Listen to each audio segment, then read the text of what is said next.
College, and we are doing a two-part series right now called Issues in Education, and we're doing a panel discussion, and this is our first panel discussion tonight, and we're going to be talking about autism spectrum disorders, and there's going to be two parts to our program.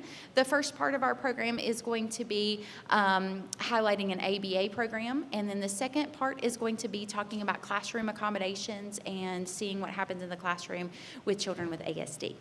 I am so excited to be able to introduce to you our adjunct professor, Ms. Tabitha Martin. This is her second course that she has taught with me. She is actually doing this one all on her own and building it from the ground up. We're very proud of her. She has 24 years of experience here in Wythe County as an educator, and if you'll give her a round of applause, we're going to get started. Hello, everybody, and thank you for coming. Like Ms. Nunley said, my name is Tabitha Martin. I'm an adjunct professor of education here at Wytheville Community College, and I'm also a full-time public school teacher with Wythe County Public Schools, and I've been there for 24 years. So we are going to start our panel discussion tonight with topic 1, which is applied behavior analysis, otherwise known as ABA. So panelists, thank you for coming. I do have a bio slide for each of you. It's going to come up behind you. And while our audience reads your biography slide, if you don't mind to just introduce yourselves, tell us a little bit about yourself. And if we can start with Ms. Hill, please. Good evening. My name is Susan Hill. I'm the Director of Special Education for Wythe County Public Schools. I was previously in Bland County for 5 years. When I was in Bland, I was Supervisor of Special Education, Title, Gifted, and Transportation, which is a whirlwind of job opportunities. Prior to that, I did teach special education at Graham High School, so I've been in all facets of the world of special education, whether it was teaching, supervising, or director. Thank you. I'm Amanda May. I have taught general ed and special education. All at the elementary level. I've taught inclusion, special education, and I currently teach in a self-contained classroom. I have taught in Tazewell County. I worked at Minnick Education Center for a short time, and now I believe I'm finishing up my 8th year in Wythe County. They start to run together after a while. And I've also done a lot of in-home services, and that's how I was welcomed into the world of ABA, was through an in-home RBT program. Did it change? Okay. Hi, my name's Cindy May. I am her sister-in-law. We're married to twins. We're not the same person. I'm a BCBA in Wythe County Public Schools right now. BCBA stands for Board Certified Behavior Analyst, and we implement ABA in the schools across the county. I started in education as a gen ed teacher, secondary education, social sciences, 5 through adult from Concord University, and then moved to Harrisonburg to work at a Minnick Education Center, not the same one, a different one, and then got a master's in behavior analysis and adaptive special education from JMU. And I think it's my 8th or 9th year in the world of behavior, and it's a really cool place to be and the best opportunity to get to bring ABA into the public schools. It's been really rewarding and really fun.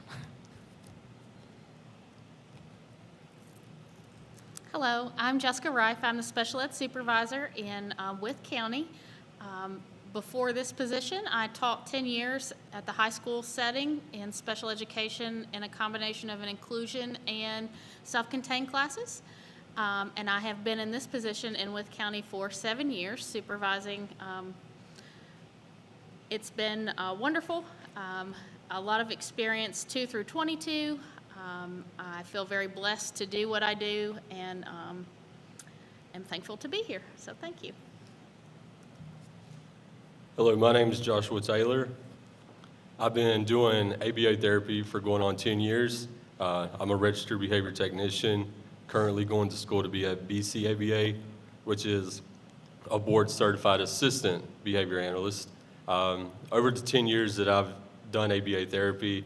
I've served students, clients from doing in-home clinics and currently now for Wythe County Public Schools. All right, thank you, panelists, for sharing your time with us. Now, all of you are directly involved in Wythe County's ABA program, and this is the third year for the program. Is that correct? And also, please correct me if I'm wrong, but I believe that Wythe County is the only county in the surrounding areas that have implemented ABA in the schools. Is that correct? Okay. All right.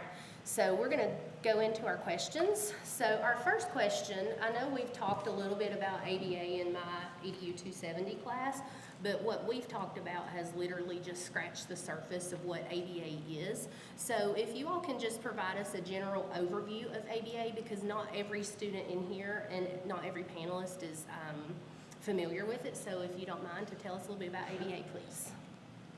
All right, ABA is Applied Behavior Analysis. It's a behavior of science.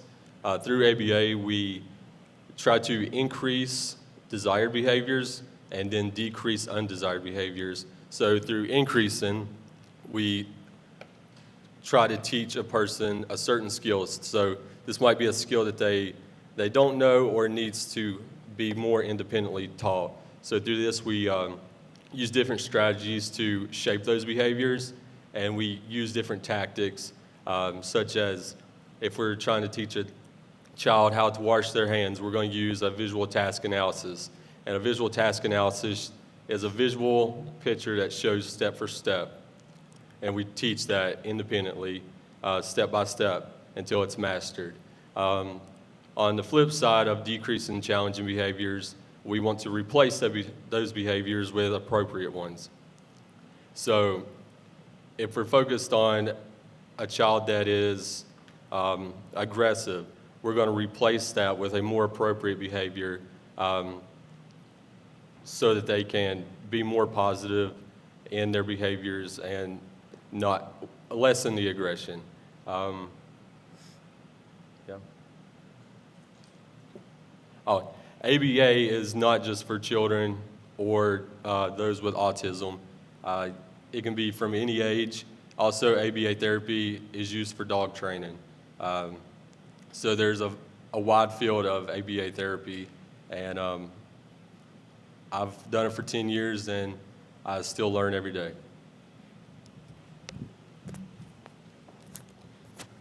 Just to piggyback off of it, that was a good job, good job. But we utilize lots of strategies like prompting procedures, so learning how to implement prompts in systematic fashions like verbal prompts, gesture prompts, and how your students best learn.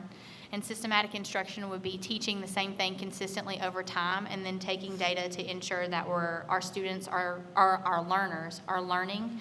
And that way we can measure success in a systematic way instead of guessing all the time. And then we use lots of principles of reinforcement and behavior sciences in that way. You can use ABA on any type of person anywhere. I use it on my husband. It works. So if you want to know more about prompting procedures and things, definitely look into it, because the field of ABA is an evidence-based practice. It works, and we know it works because we use data to show us that it works over time. Well, question 2, and I'm already deviating from the script, but hopefully this is an easy enough one to answer. But for a child to receive ABA services in a school setting, do they need to have an IEP or a 504?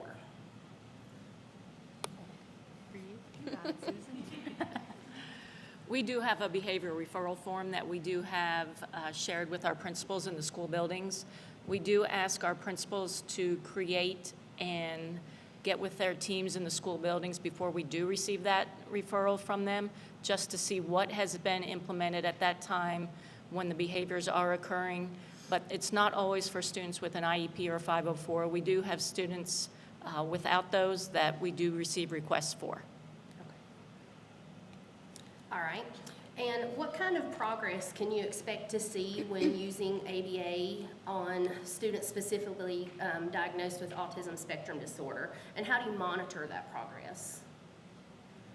I'll start with how we monitor, and that is data. In my classroom, We have tally marks, we have clickers, we have whatever we can use at the moment to keep up with either desired or non-desired behaviors. And the type of progress that I personally have seen is astronomically different than when the child came into my classroom. We typically tend, in my classroom, to focus on one undesired behavior until it's seen through to extinction. And it depends on the behavior, and it depends on the consistency as to how quickly that behavior is extinguished or not, but always monitored with data.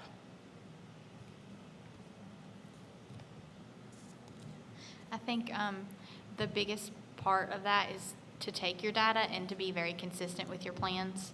Consistency is key in ABA.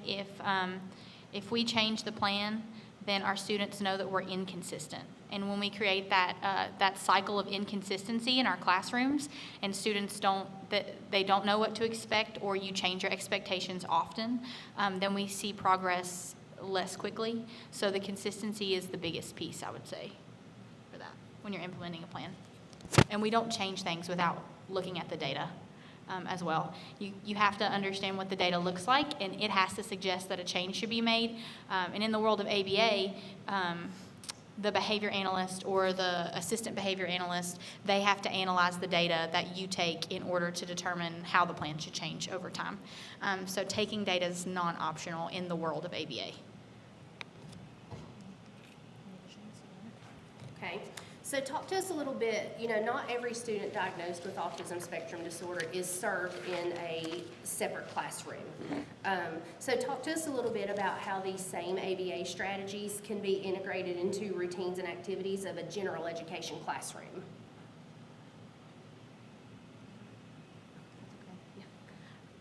In so many ways. Honestly, through the program, we've done lots of teacher training as well, because teachers are fantastic at teaching. You are taught so well to teach, and the Wythe County teachers specifically do the best job. They're fantastic teachers, but in school, you don't learn so much about how to manage behaviors and what classroom management looks like.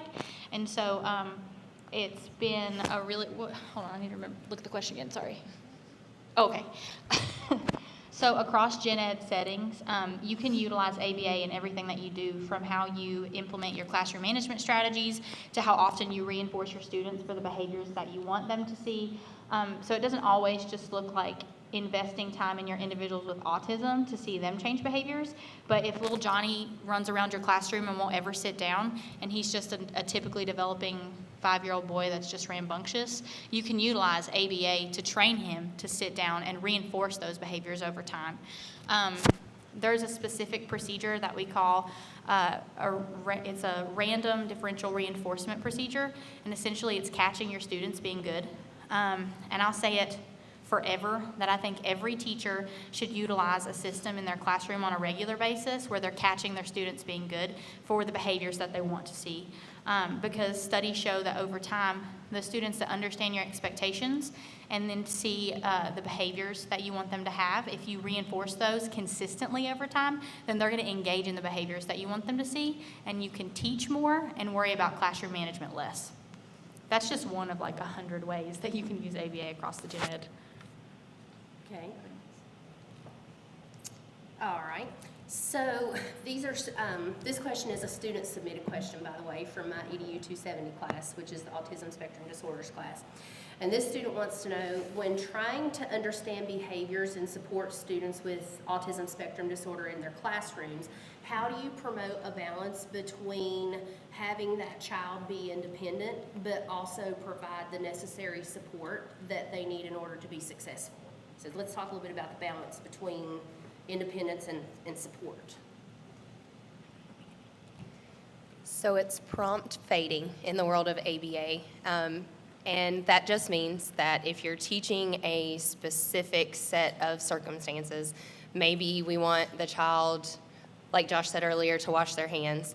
The first time you might have to give them a verbal prompt all the way through for every step. But then gradually you start fading out. So you no longer give them a verbal prompt. You then give them a partial prompt. Maybe you gesture to them to remind them, and then eventually you fade off of that as well. So in the beginning, it might look like you're hovering over them and they have no independence whatsoever because you're giving them step-by-step instructions. But the goal of ABA is to gradually fade those prompts out so that the student has the set of criteria that they meet. It's a very scripted criteria for whatever the task may be, but you're able to fade that out. So prompt fading can also refer to changing the type of prompt the child receives, like a scaffolded prompt where they get very specific information, and then we move to less specific as the desired behaviors occur. Definitely. We use different kinds of prompting procedures, and so when a BCBA writes a plan for something like hand washing, we can utilize either a least to most restrictive prompting procedure, which would mean least to most would be independent, right? Verbal, gesture, and then like hand over hand, maybe, depending upon if the student can engage in the skill independently at first, and then you move up the hierarchy as the correct response is given or the incorrect response is given. Or you can utilize a most to least restrictive prompting procedure, which is for like newer skills. So hand washing, what Mandy just said, would be like a most restrictive. So you start with hand over hand, and then once your data shows you that the child met the criteria, then you move back to like gestures, like pointing to the water or the spigot and see if your student can do that. And then you move to like verbal prompts, like time to cut the water on. And then once your student can do all of those things with verbal prompts, then you move down to independent, so that your data shows you and your prompt hierarchy shows you too that your students mastered the skill over time. That way you're not guessing and they really do have a skill. Okay. This is another student submitted question. So when a student's self-stimulatory behavior is calming for them, but distraction for either other classmates or for their learning in general, how can ABA be applied to a situation like that? This is an interesting question because there's an ethical code too that behavior analysts have to go by, right? And we're learning in our field as it grows that there's an ever-growing need to also be trauma-informed and to make sure that you're the best educator that you can be by being trauma-informed and utilizing the strategies that you can while also keeping your kids safe, right? So self-stimulatory behaviors are ways that our individuals with autism sometimes cope with the overstimulation in the area around them. So if those behaviors aren't harmful to them or to any other people, then as an analyst, we can try to redirect it to maybe it's like a different space in the classroom setting. But as far as working on extinction procedures to get a student to stop stimming, we can't do that. But if the stim is self-harm, for instance, so like head banging would be a stim that could be a self-harming situation. Or an example is I had a student once that he rocks a lot and rocks so hard that he gets bruises up his spine from rocking. It's just like a very repetitive behavior. So we can work on utilizing other types of preferred stims to try to decrease the likelihood of the rocking over time. But as far as the stim goes in the classroom setting, as long as it's not hurting the student or anyone else, then we just kind of figure out ways to work around it. If it's disrupting the learning environment, then we can kind of utilize our antecedent strategies, which are before, right? How we design our classroom, how we design the space for our student, how we design sensory breaks for the student to get to leave the classroom so that they can have some time to place that overstimulation in another place. So there's all kinds of really cool ways that you can redirect self-stimulatory behavior without diminishing it. Did that answer the question? Yeah. Okay. I will also say that in my experience, and you all know this as well, but if a student is stimming, there's a reason. So they're not getting a sensory input that they need in some way. So if they're not getting the sensory input, then it doesn't matter what else we're doing. We could be teaching them astrophysics and they could be on that level, but if they aren't in a place where they're able to accept that and they're stimming because of that sensory need, it's not gonna matter. And I have a lot of kiddos who have some distracting stims, and we try to get them out, give them the opportunity to go somewhere else, to get that sensory input a little bit faster if they can, but like Cindy said, they're really not going to be able to just get a replacement behavior for that. They're going to continue to seek that. Okay. And speaking of stimulation, what tactics might ABA employ to help overstimulated students regulate back to a calm state? Some tactics that we could use would be just redirection. So say they're in like a self-harm, a self-injurious stim, like biting themselves.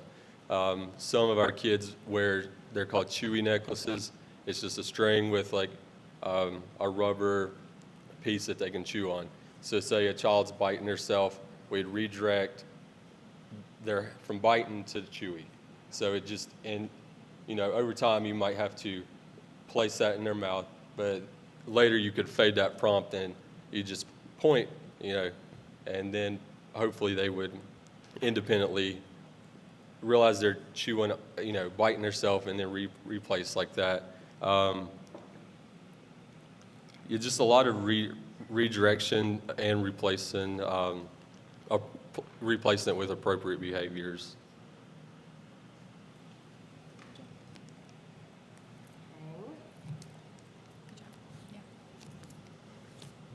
Here we go. Hold on, this thing's not cooperating.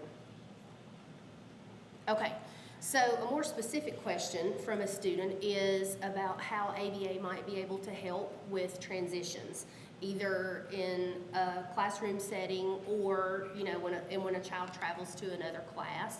But how specifically might ABA be able to help a child who struggles with transitions?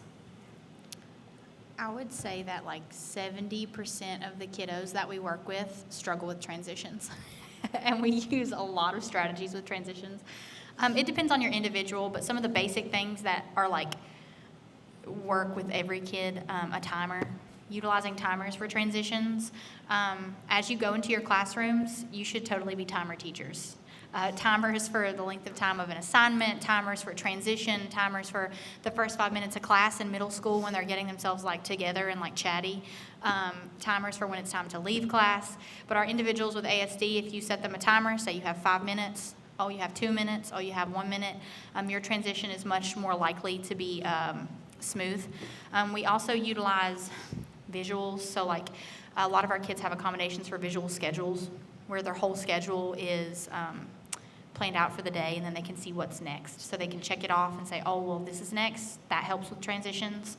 And some kids we utilize more in-depth reinforcement if the transition is from a preferred activity to a not preferred activity. Like recess to math, for instance, would be a time when a child would be likely to like just run around on the playground instead of come in.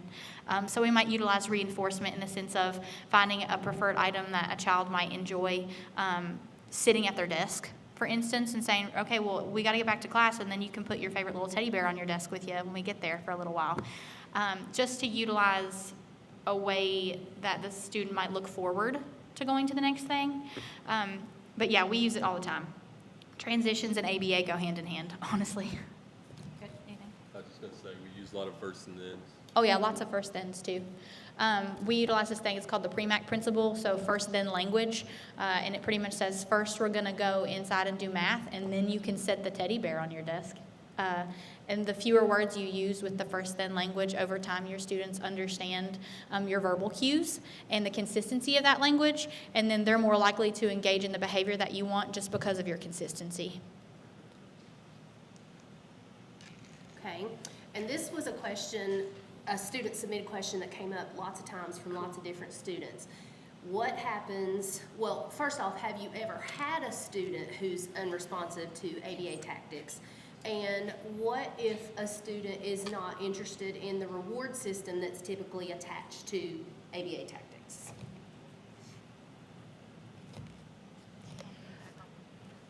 They may have my head after this, but I had a student in the gen ed classroom who was selectively mute. She was not on the spectrum. However, as a fifth grade student, she refused to speak to us. She would leave the classroom. Lots of negative behaviors. We tried everything we could think of extra playtime, extra food at lunch, all kinds of snacks. Finally, we allowed her to chew gum. That's all she wanted. So in my experience, you might have to dig. Like, dig and dig and dig. And when I say that, it was like a 3-month experience. And then finally, we had to give her a 5-cent piece of gum, and she was compliant with all of our requests. It was the most bizarre thing.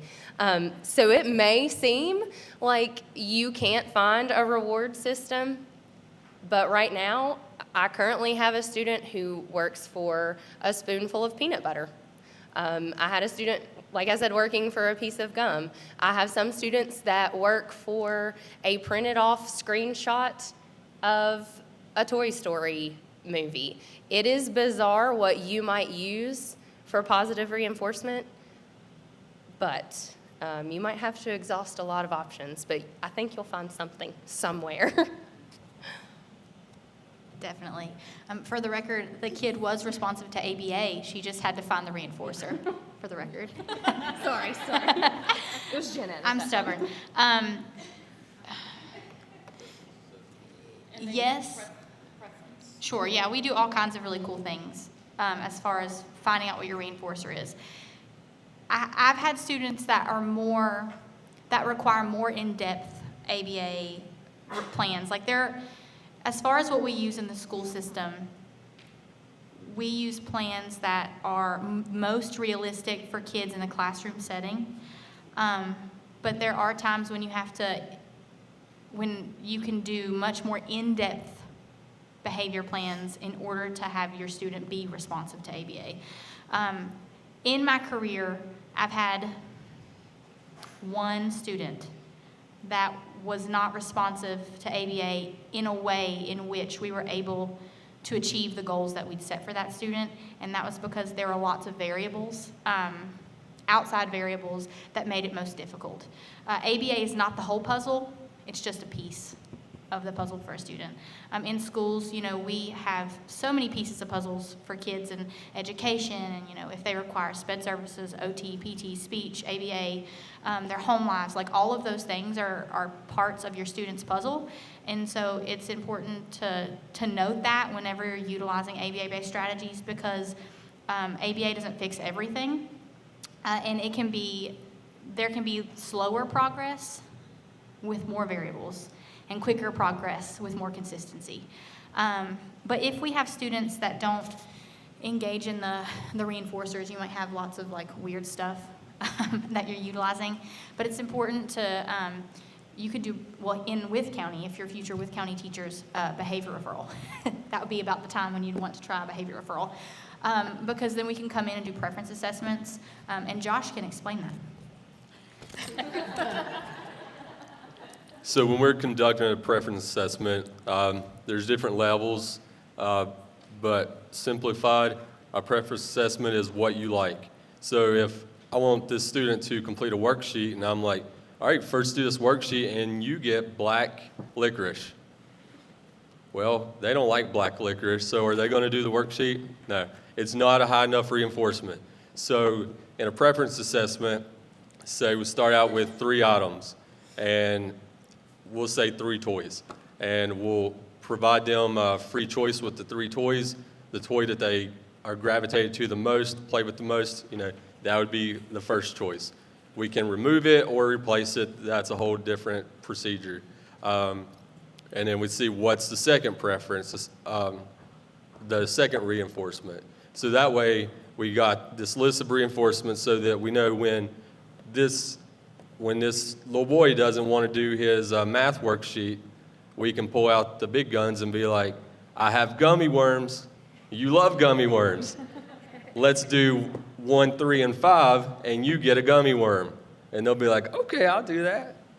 So, you just got to make sure the preference, the reinforcement is a highly preferred item, or they're not interested. So preference assessment is just finding out what they like and using that as a reinforcement for working. I will say, if you have ever seen ABA work in a school system or with these individuals, they will make you a believer. But most of the time, when ABA is not working, it's because there is not consistency in the plan. And that's where they come in and can do things like fidelity checks to see, are you implementing things when you should be? So they will make you believers. Okay. And kind of along those same lines, does ABA ever, quote unquote, run its course? Can students get bored with it? Can they grow tired of certain rewards and want more? Will they only behave positively when there is a reward on the table? There are so many answers to this question. As far as running its course, there are kids that we have discharged because they have been able to meet, they've been able to utilize the program in order to be successful in the classroom setting, as far as being able to sit and engage in class with their peers. So our goal in school specifically, and ABA in a world, by the way, this is like one tiny little snippet of a giant world. There is so much that you can do with ABA. There's so much that prompting can do and the science of behavior, and I get really nerdy about it because I think that we see a tiny piece of a world that's huge. ABA can teach individuals how to do daily living tasks, how to sit and work on their math work, and verbal operants all at the same time. They're all things that are possible through ABA. So honestly, it can't ever run its course because there's so much that you can do. However, kids can definitely meet the goals and expectations and be dismissed from the program in the school setting because they're being successful, which is definitely what we want to see. But as far as you change the reinforcer based on the student's preference. So a reinforcer only is a reinforcer if it strengthens the likelihood that the behavior that you want will follow after, right? So if something's not working, then you can change the reinforcer. Students don't typically demand more if you set boundaries. And a part of being a good practitioner and also classroom teacher is setting clear boundaries for your students, and they can grasp that. In our world, it's called getting stimulus control. If you can gain stimulus control over your students and then pair with them in a way in which they have a great rapport with you and a great relationship, then they won't demand more of you because you're giving it to them, and it fills the contingency of what they need as far as their attention-seeking or escape-maintained behaviors. And then as far as, it's such a big question, if they won't behave positively without the reward. In ABA, you can science it to death and pair specific, you can pair specific reinforcement with a tangible item, and over time, you can fade back the tangible item and still give the other reinforcement. So if every time Mandy raises her hand, I give her a Skittle and a high five, and I give her a Skittle and a high five every single time that she raises her hand. And then eventually I stop giving her the Skittle and only give her the high five. I've used science to pair those two reinforcers so that she doesn't need to require the Skittle all the time. And those are things that we do use in ABA. But as far as not demanding more with your rewards, as a society, we're not incredibly intrinsically motivated anymore. Everybody wants to be rewarded. So you work for your paycheck, and that's your reward. So if you think about it, we're not really in a society where people don't do things without rewards anymore. Everybody gets a payout for something. Even when you scroll on TikTok for 2 seconds, you get an instant release of dopamine, and that's reinforcement over time. And they actually, your social media, they utilize ABA in a really big way in order to keep you hooked on your apps. So no, it doesn't ever run its course. We could talk more later if you want. Slightly disturbing. Yeah, sorry about that. All right, and the last question for this panel, I think you all already talked about it a little bit, but a lot of you transitioned from classroom positions into ABA. So tell us some things that maybe you didn't think about, or maybe people in general don't think about enough before entering this line of work. I never thought I would cry over a child eating a slice of cheese, and I did. And never thought I'd cry over a kid using the bathroom either, so there's that. But I don't think that going into the position that I'm in, I knew that I was going to be as emotionally involved in my students and my family's lives. I love my babies. I have 3 kiddos at home, and I spend as much time thinking about my kids at school as I do my personal children. And it is not something that I could have been prepared for, and it is not something that I would ever give up lightly. And I have 3 kiddos that are going to move out of elementary into the middle school next year, and I'm not going to be able to talk for a week. I'm going to be devastated. So just know that if you go into it and you're loving on these kiddos, you're investing in them, but you're also investing in their family, because the changes that I've seen in my students are not only affecting them academically, it's changing their lives. I have 3 kiddos that came to me that were not potty trained, and they're going to leave me being potty trained. And that is a life skill that completely changed their lives as well as their families' lives. So just don't go into it lightly. Just know that you're going to shed lots of tears and eat lots of chocolate. So I'll just add one comment. You don't realize how demanding the world of education is until you get into it, but then you will also realize how rewarding it is when you see your students. I taught high school, and I've been gone for a while from the high school setting, but when I see the kids out to this day, whether it's in Walmart, out to dinner, wherever it is, they will always speak to you. They will always remember you. You might hear me yell across Walmart to one of the girls I had years ago and yell her name, and she's like, oh no, it's her again. So you never know, but it is very rewarding.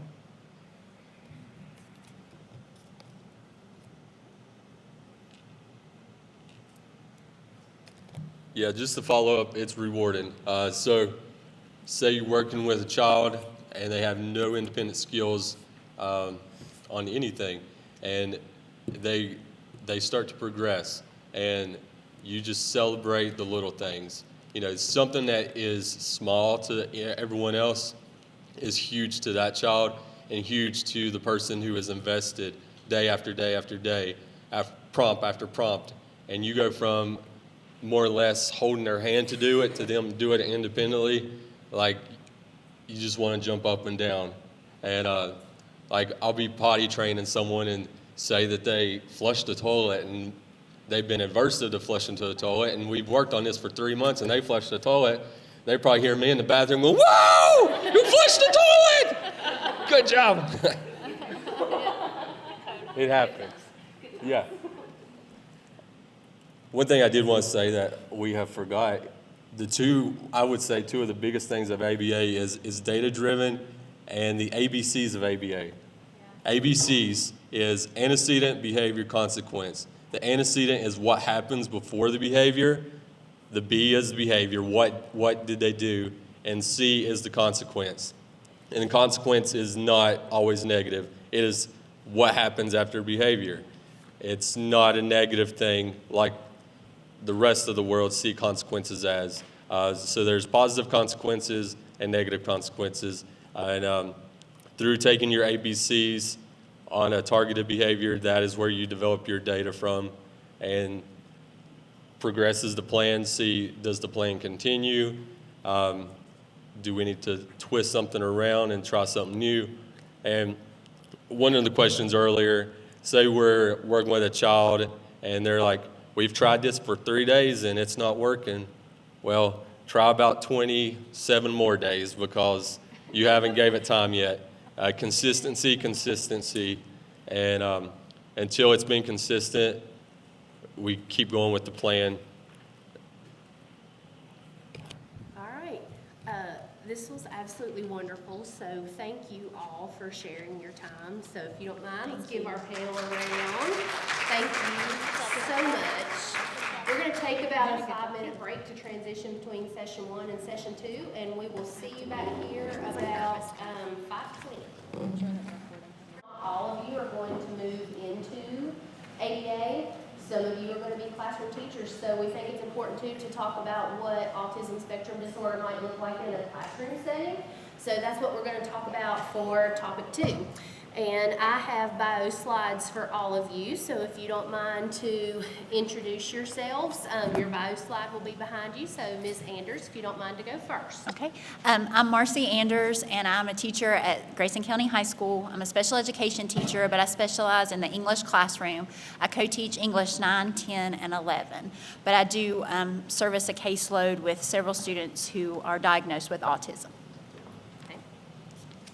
Hi, I'm Melissa Guzzi. I'm a special education teacher. I'm also licensed in math. I work with a lot of math and English classrooms, and I also have a son on the spectrum, so I've worked with him with a lot of everything, ABA and speech and everything.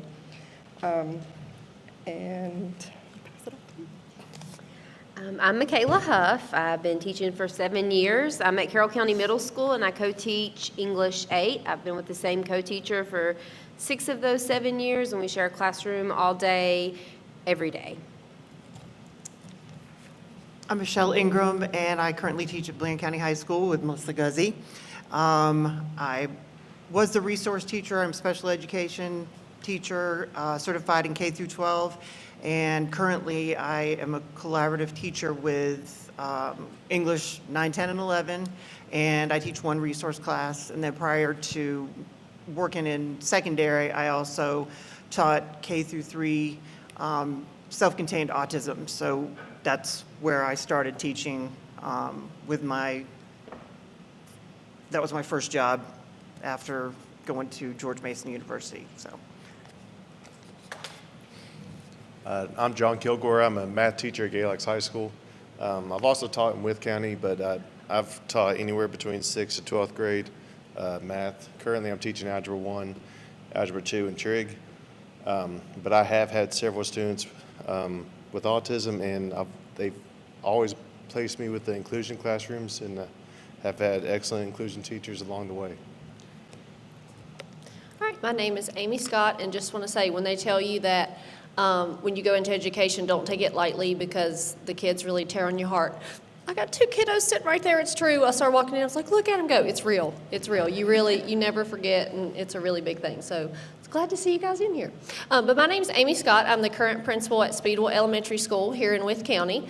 Last year, I was the assistant principal at Spiller Elementary School here in Wythe County. And then prior to that, I taught middle school math for 10 years, and I also had inclusion classes every year and worked with inclusion teachers, and have worked with students with autism in the classroom in the administrative role as well. All right, thank you. So one of the things we've talked about in EDU 270, the autism class, is how autism can look very different for every child. One thing we've said is that if you've met one child with autism, you've met one child with autism. But let's talk briefly about some of the challenges, generally speaking, that autistic children face in a classroom environment.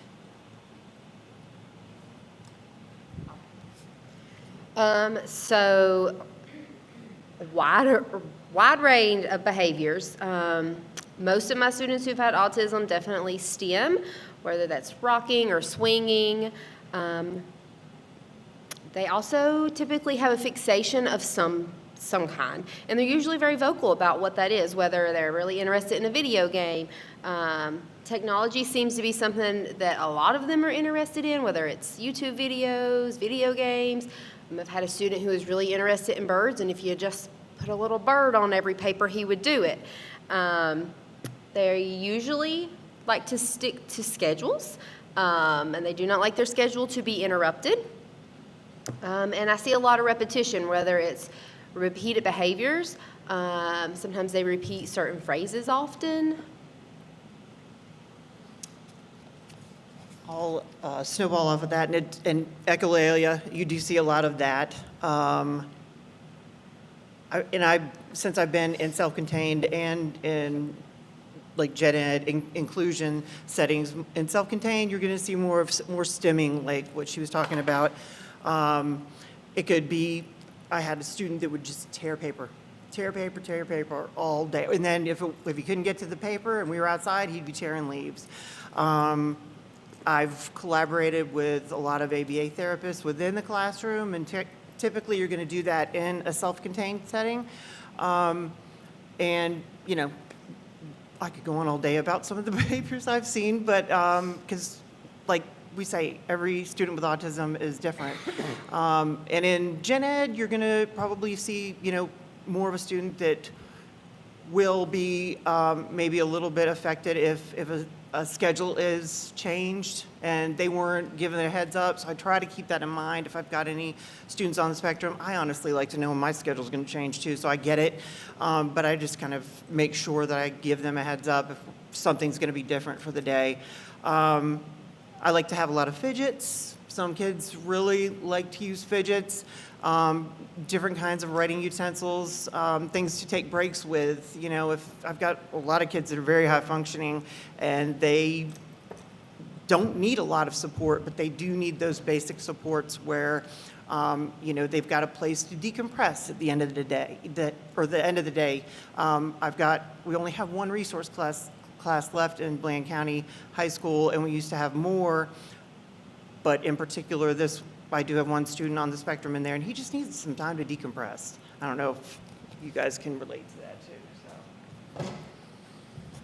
I just want to say overarching, I guess, socially is where I think our students with autism struggle a lot, especially I see it at the elementary. They're just learning how to be social with one another and how to make friends.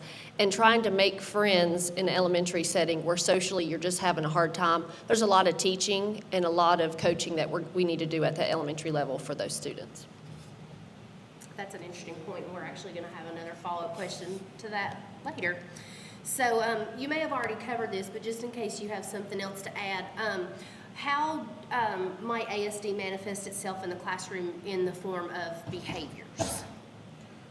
I could speak on this a little. I currently have a student who today, actually, I was going over some notes, and I was trying to get the student to fill out this table. We were doing domain and range for all you math nerds.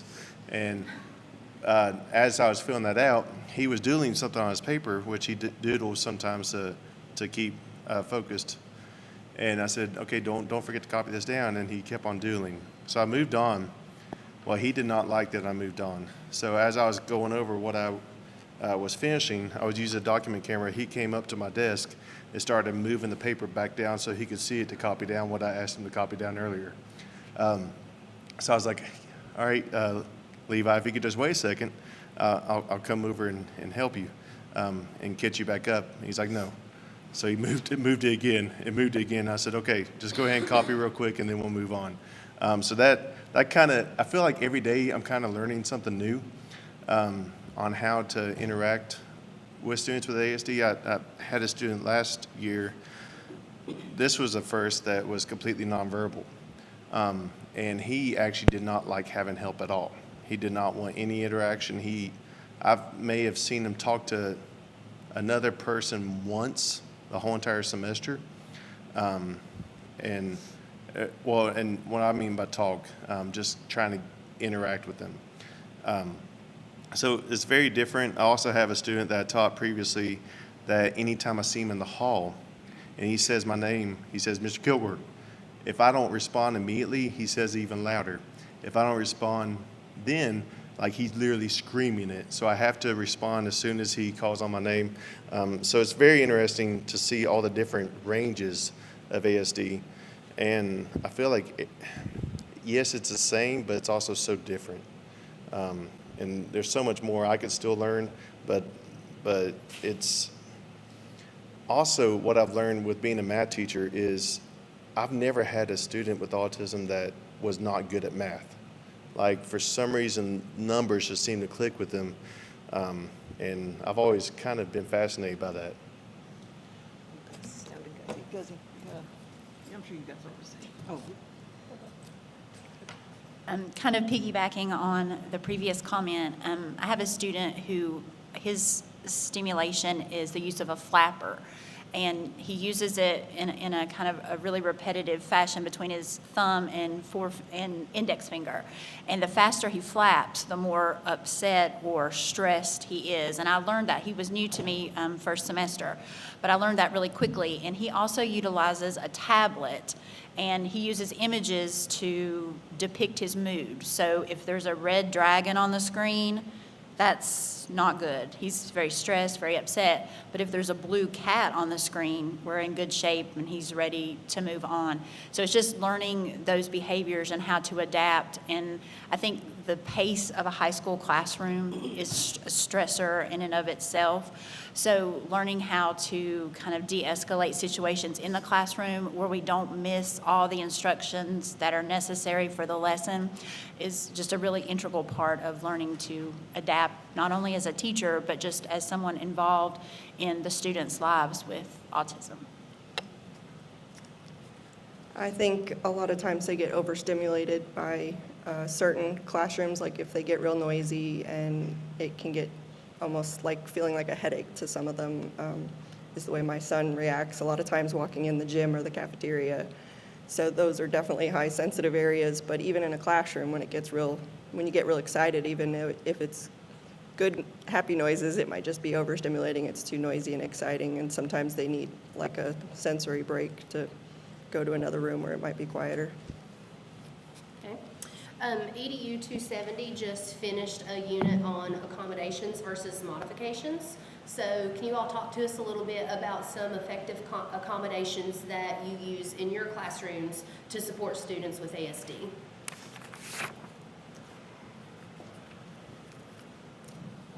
These are also used probably across the board for a lot of my kids, but typically, I mean, if you've got elementary school, you're going to want to have those visual schedules so that they can get used to a routine. Routines are pretty important, especially if they're self-contained. But in the high school, we're middle and high school at Bland, but we tend to want to limit distractions. Sometimes, you know, bright lights can be a problem. Those fluorescent lights are, but you know, so I try to kill a light in my room and keep the lighting dim sometimes if it might affect people.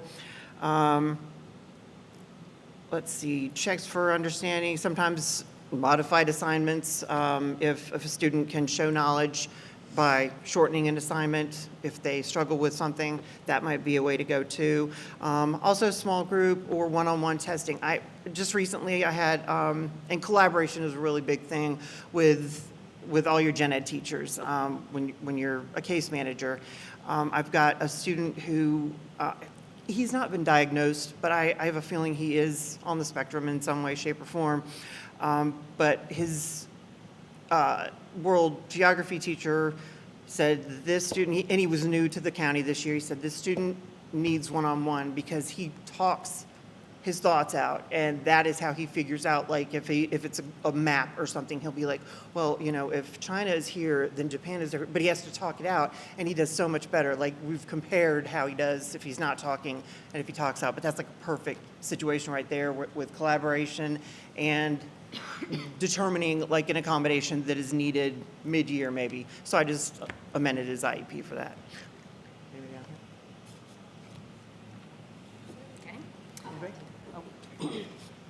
Just a few more accommodations and modifications that we use. Again, them lights. Y'all put lamps in your classroom. Nobody likes those fluorescent lights at all. I definitely forewarn about any schedule changes, whether it's, hey, I'm not gonna be here tomorrow. This will be your sub, and here's a picture of who this, like, if they need a visual of the sub. If there's gonna be a fire drill, please let them know in advance. A lot of my students, I'm in English. We're teaching essays. They do not like to type. So do that speech to text on Google Docs. It works amazing.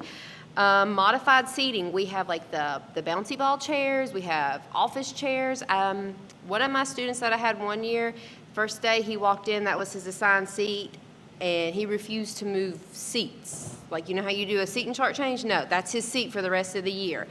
Standing desk, especially I have a student right now, her stimming behavior is rocking side to side. She has to stand up to do that, and so we just have her a standing desk so she can stim anytime she wants to. Sometimes they are so incredibly intelligent, and letting them dual task.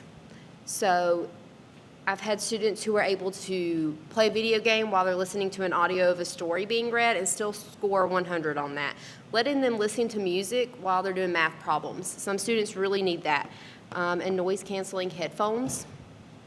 Have your district buy you plenty of those because you will need them. We use the noise canceling headphones quite often, and the technology, a video game or something that can keep the mind distracted while another activity is going on. I found that's very, very effective. We're listening to The Hobbit currently, and it's an audio, like, dramatic reading, so you hear the different characters. So we'll pull up what that looks like. So it gives them an opportunity to see it. I have coloring books, so to color while we do that. It's the images of The Hobbit, so that's been really effective, and they really get into the sounds. And I just, as you said, a student who was listening to that, doing a video game, looking on YouTube all at the same time, and still 100 on the chapter assessment. So. Okay, I'm going to skip this next question. The next question talks about how to evaluate the effectiveness of accommodations, but I feel like you all have already answered that question when you answered the last one, so we're going to skip that one and talk about how teachers can create a sensory-friendly environment in their classrooms. So, Ms. Scott, would you be willing to answer that first, just from an elementary perspective? Certainly. Then we'll move on down to Yes, I'm middle going to and read the high. question. Okay. Something that elementary, and probably maybe a little bit more elementary, is having some type of sensory type items. I know one, or even so you can call it a calming corner. They love those little names of things that you could do. Any kind of visuals, might have a mad face, sad face. Are you feeling mad? Try this. Are you feeling happy? Try this. Also, I've seen too, under the desk, you can get like little Velcro type strips that it's very discreet that a kid needs something sensory going on. They can just rub under the desk. It's not a big outward everyone has to know, something small like that. Of course, you know, the fidgets.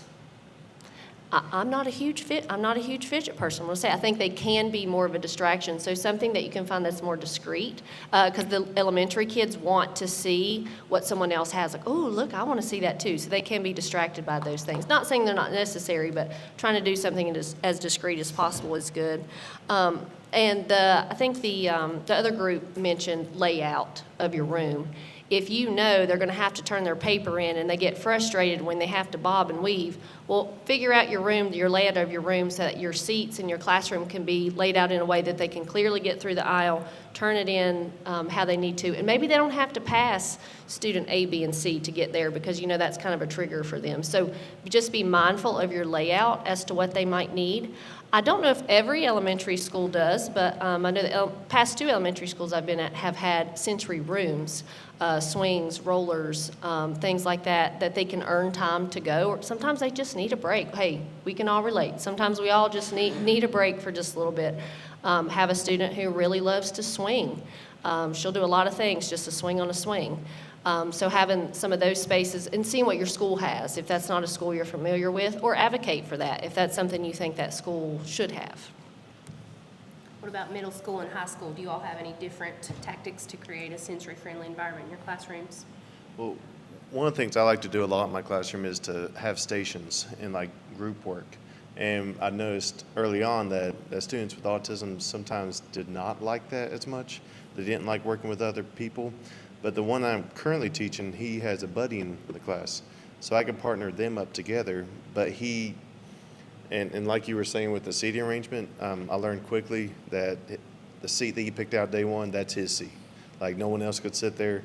That is his seat. So he does not like the idea of going to different stations because he'll have to move somewhere differently. So what I do is I compromise all the stations onto one paper just for he and his buddy. And they work together, and if it's getting a little bit loud, because we all know sometimes group work that tends to happen, we give him headphones and he jams out to the Beatles. That's his band, like every Beatles song he knows by heart. But that seems to work extremely well in this situation. And like I said, every student's a little different, but this has been beneficial so far.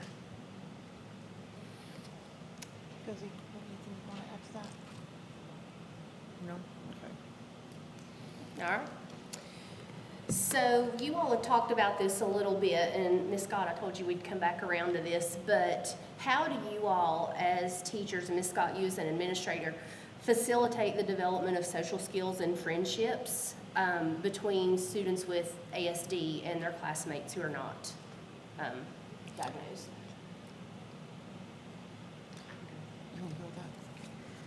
So there's so much you can do. First, if you know that they have a friend in that class and you're just starting out, it's August or middle school, it might be January, put them with that friend so that they're comfortable. Put them with that friend. If you're doing partner work, put them with that friend. And then make sure if you're doing group work, that friend's in there so that they start making friends with other people in the classroom. I know often we want to get them included with other people in the class, but make sure they're comfortable first with at least one person in that class. When you're choosing partners, you know, I've seen it before. You take the popsicle sticks and you pull them out. You could especially pull out those popsicle sticks so they're with somebody that they already know, if you know what I'm saying. Social stories are amazing. They have them all over the internet. You can download them. You can make them. You can have a social story about literally anything, and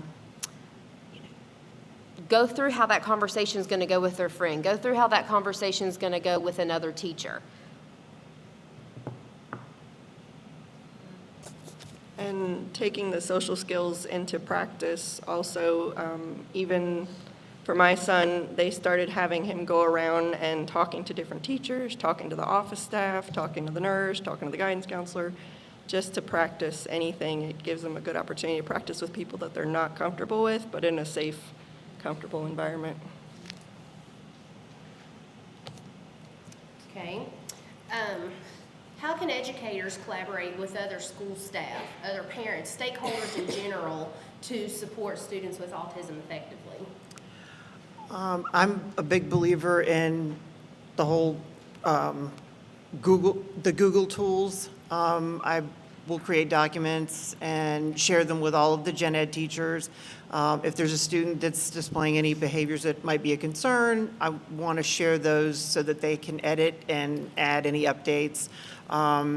If parents do email, I find, I'm from Northern Virginia, and I find that parents and guardians emailing isn't always something I can depend on, so I do try to keep that other line of communication open via phone or even texting. Sometimes it's frowned upon, but I feel like I've had good luck with texting parents and guardians, and that's my personal choice, and it's worked out well for me. But check with your administrators, okay?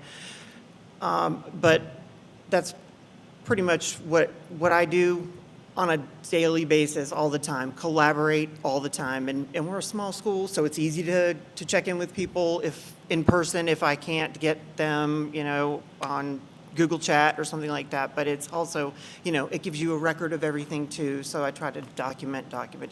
So. And I would definitely say collaboration's huge. Talk to previous teachers, like day one, whenever I get a new student and I'm like, oh, this is kind of different, I immediately go talk to a teacher that that the student has already had and say, okay, what's some things I should know? What's some tricks I should know?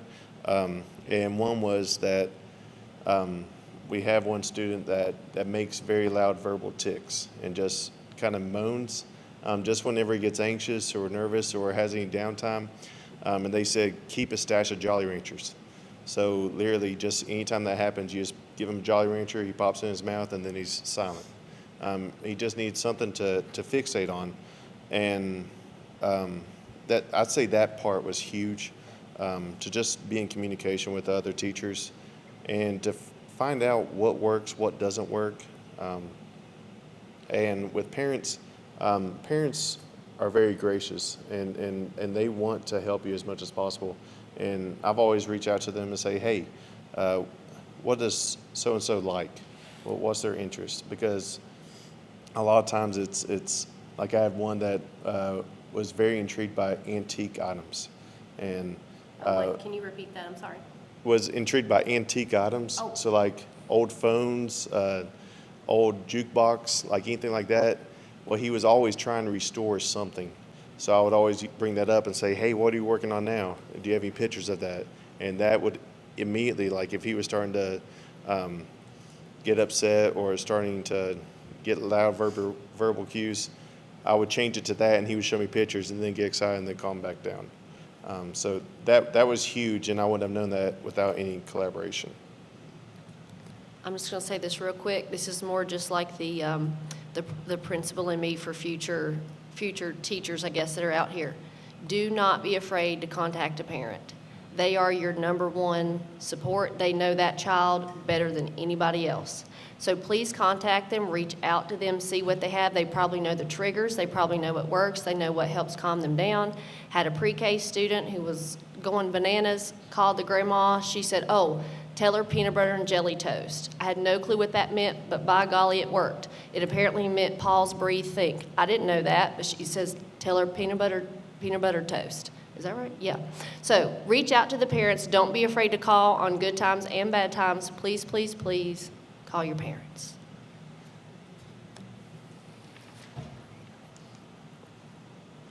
All right, so if any of you use assistive technologies in your classrooms, can you talk a little bit about that? And if you don't use assistive technology specifically, you might have a specific app or tool that has proven to be successful with a student. So let's just talk a little bit about the technology side of ASD in the classroom.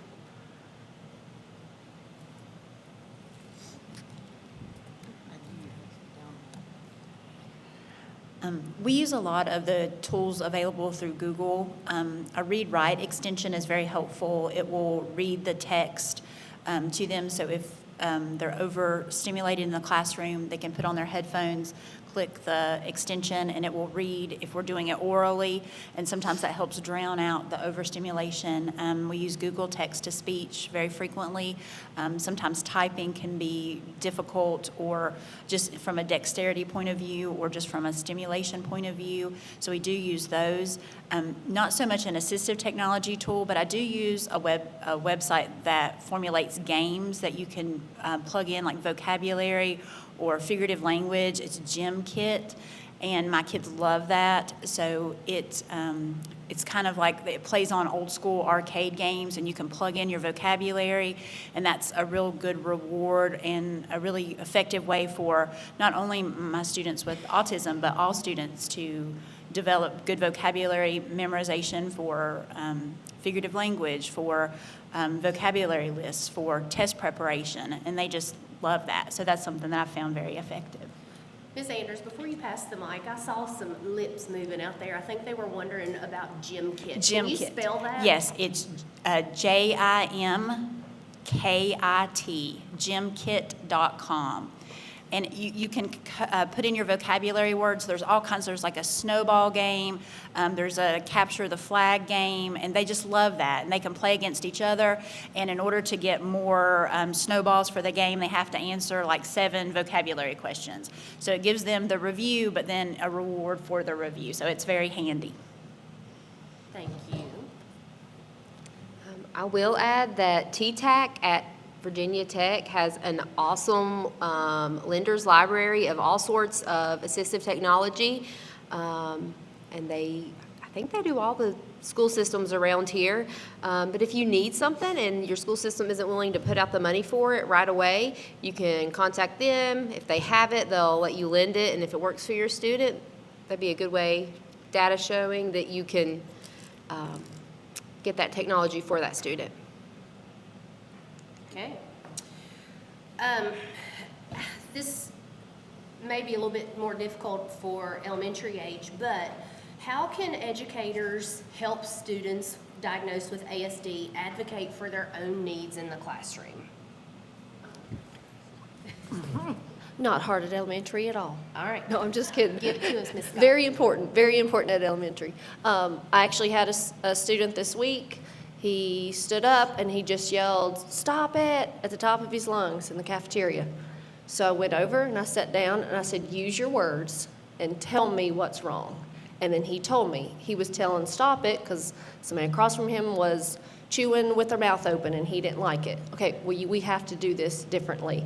So talk to them. That's one of the main things. And have them talk back to you if they can. I know sometimes you can use picture cards and things like that to help with some of that communication of what they might need.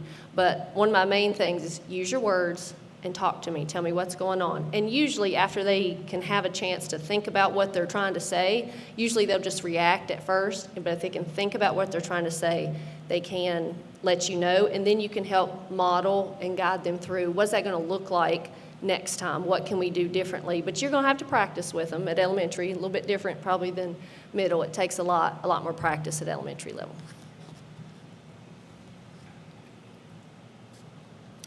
As far as gen ed in high school, middle school, I try to go over a student's accommodations and goals that they're working on. Sometimes they'll attend the meetings with me, so I encourage that, but sometimes they just don't want to. But I go over everything with them ahead of time, and they might have a self-advocacy goal, and I explain to them what that's going to look like and what we are looking for them to do because it's important in life in general. But it was good hearing also about elementary because there are those things, and then you've got a lot of students. I've had a lot of students on the spectrum that are just rule followers, and man, if somebody is not following the rules, you better look out. That's my favorite. I would add that you should practice conversations. If a student comes to you, especially in the middle school, they have lots of different teachers, and they might come to me, "Hey, I'm not getting this accommodation in a class." Okay, I'm going to pretend to be that teacher, and you're going to come up to me, and you're going to start the conversation. If they're not comfortable talking to the teacher by themselves, a lot of the times I'll go with them and be like, "During that teacher's planning time, so-and-so, we want to have a conversation," and go with them. If it continues, then hopefully they'll be able to do it by themselves the next time. Another really great tool that we utilize a lot at Grayson County High School, we work with DARS very heavily in job shadowing programs, in virtual PERT, brick and mortar PERT, and I think sometimes the push off the nest, so to speak, in trying something new can really help a student to blossom in standing up for themselves and understanding the vocal things they need to be able to do, not only to function in day-to-day life, but also to bridge the adult world that at the high school level they're getting ready to face. So we really concentrate a lot on self-advocacy through vocalization, through job preparation, through independent living skills and things of that nature to really not only advocate for our students, but to encourage them to advocate for themselves as they get ready to become, hopefully, independent adults. Okay, we have about 5 minutes, so I am going to kind of skip through the questions, if that's okay. How do you all educate fellow classmates about what to expect or how to react when a student with ASD acts out in your classrooms?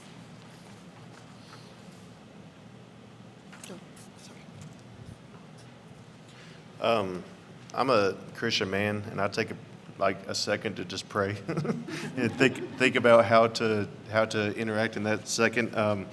But honestly, just take a breath and be like, okay, what's going on? Just go up to them, direct them, and just whisper and say, hey, you want to step out in the hall for a second? Sometimes they won't. But you just take a breath and just say, okay, what's making you upset? How can we make this better?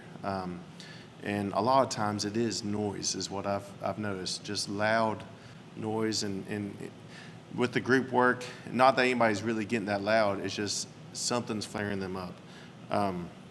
So I would say that's the biggest thing is just to take a breath, try to figure out what the issue is, because if they're acting out for some reason, it's because something is triggering it, and just find the root of that cause. We only have like 3 minutes now, so here we go. I'm going to say something real fast. The main thing is, especially, probably at all ages, but especially elementary school, you are the model. So set the model. You model and show what it looks like to have a conversation when a student's upset. If the students see you, they will follow your lead. If you are calm and you are patient and you are understanding, they will follow that. If you go in and you're mad and you're acting all flustered, the kids are going to follow that too. So you just have to remain calm, model for them what it looks like to have that conversation and what is appropriate and then what is not. A lot of times, especially by the time they get older too, they've been with these kids. They know there's something different. They may not be able to put their finger on it. They may not be able to understand it. But they are typically very understanding and very, show a lot of empathy and a lot of sympathy towards certain situations. Not everybody, but for the most case, you don't really have to tell them. They already know there's something different, so just be that model for those kids. All right. And, all right, one last question. We have about 2 minutes. So what advice would all of you give to a brand new teacher who has a classroom with a student with ASD in that class? Have a lot of Velcro and cardstock and a laminating machine. That's my best advice. And a good teachers pay teachers account. And collaborate with anybody that can give you a little bit of experience. I'm telling you, like, that was huge for me, huge.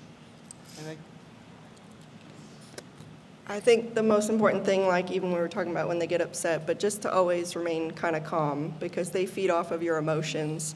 My son gets upset when I just talk upset about politics.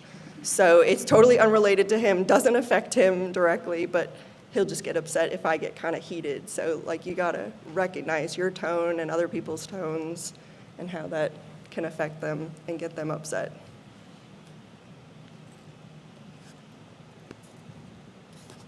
And I would honestly say that year 1 of teaching was kind of like year 2 of student teaching. Like I still didn't really know exactly what all was going on, and ask for guidance, ask for help. If something's happening in the classroom, talk to your administrator, talk to the other teachers. Just find someone, talk to your professor that you just had. They have a lot of experience, and you don't get any better without asking for help, just like the students. Just a small plug for Worth County Public Schools and Speedwell Elementary School. If anybody's looking for a place, you want to do some student teaching or, something like that, Speedwell Elementary School, we're just about 20 minutes down the road. Thank you. All right. Good plug. Well, Anybody else? that concludes our panel discussion, and that concludes session 2 on ASD in the classroom. So panel, thank you for your insights. That was wonderful. And many thanks to all of you who joined us this evening. And if I don't have you in class, then it was nice to meet you. If I do have you, then I will talk to you soon. Thank you, everybody.